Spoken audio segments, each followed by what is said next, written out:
Most people focus on the moment ownership assignment happens. The signature, the transfer, the announcement, the handshake, the press release. But the real story doesn't start there. It starts the day after.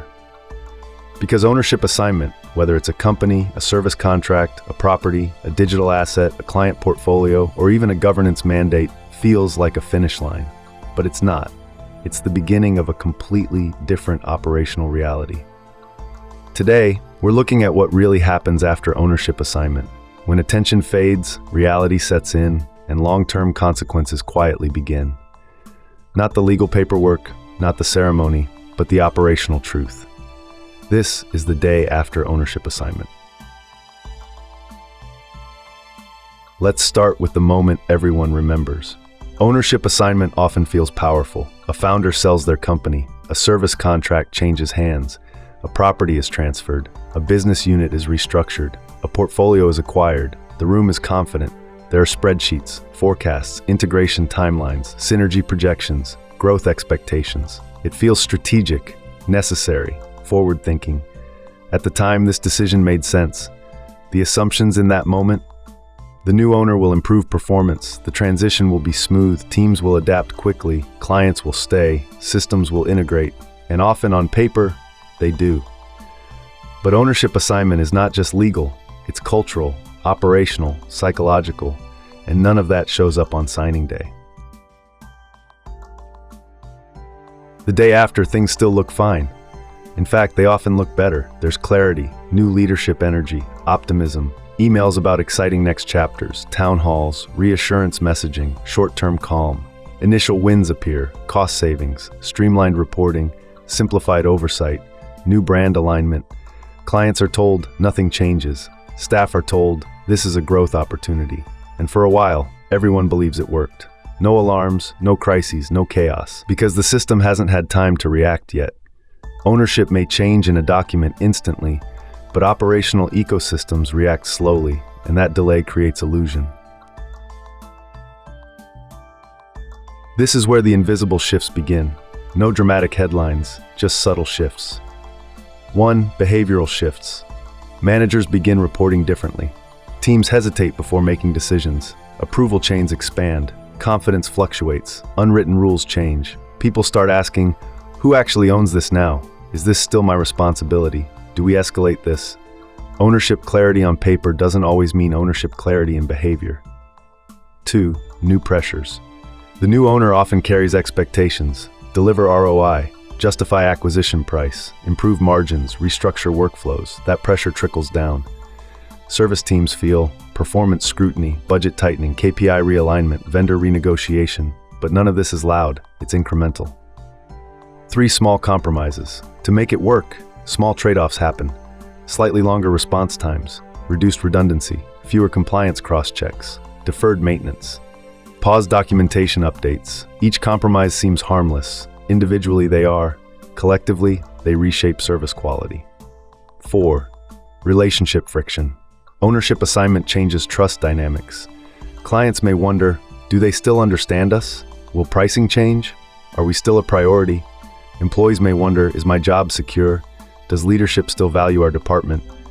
These questions rarely surface immediately, but they sit quietly and they compound. This is the invisible phase. Nothing is broken, but everything is recalibrating.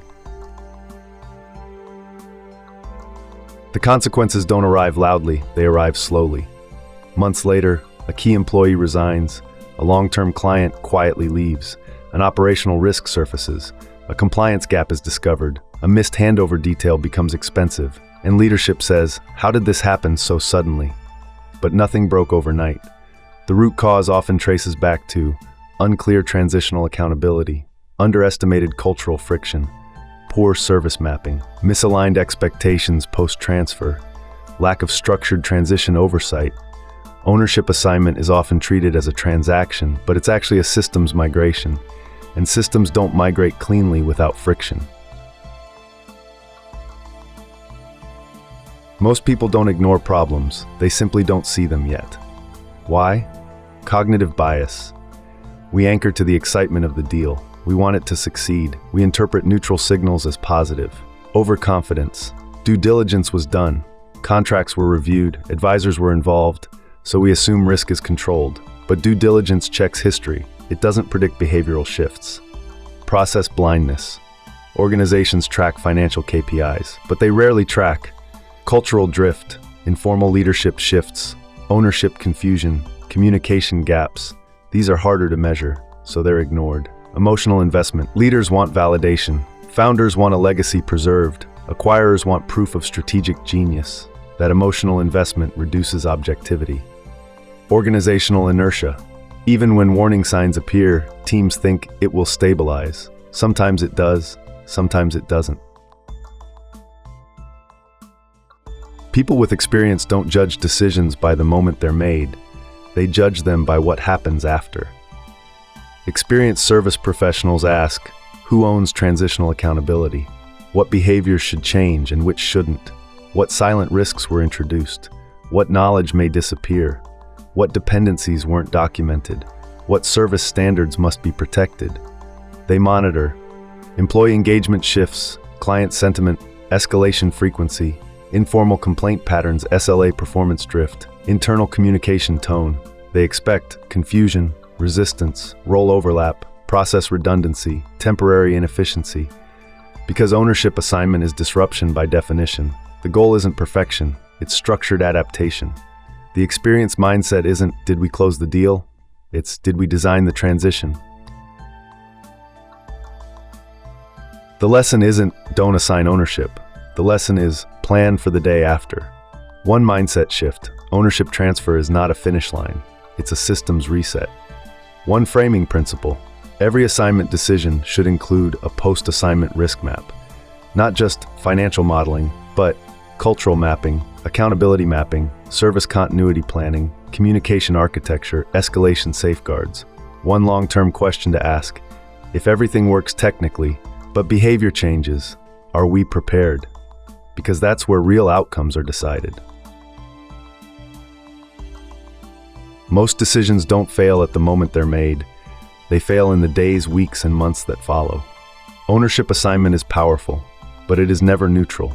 It reshapes responsibility. It reshapes incentives. It reshapes culture. It reshapes service. If this changed how you think about ownership transitions, that's the goal. This is the day after. And next week we'll explore what happens after service outsourcing approval. Because again, the real story starts the day after.